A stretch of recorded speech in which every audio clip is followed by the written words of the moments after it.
zrazu si žena začína uvedomovať, že a kde som v tom všetkom ja? Kedy sme konfrontovaní sami sebou, kedy väčšinou sme už dosiahli nejaké tie hmotné ciele, to znamená, máme nejaké zázemie, máme kde bývať, máme nejakú prácu, máme možno nejakú rodinu, máme nejaké to zázemie a zrazu človek po 30-ke, po 40-ke, po 50-ke zrazu sa ide možno nadýchnúť a rozmýšľať, čo ďalej, ako ďalej. Potom ešte popri tom si možno riešiť nejakú tú svoju kariéru a robiť všetko pre všetkých, len nie pre seba.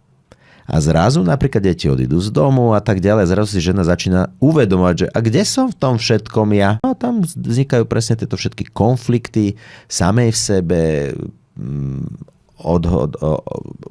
s tým, že cez sebaobviňovanie, sebalútosť, potom obviňovanie partnera, všetkých naokolo, potom zase sa vrátime na začiatok, že za nič nestojím, nič neznamenám, nič som vlastne, čo som doteraz vlastne ja urobila, len som tu žila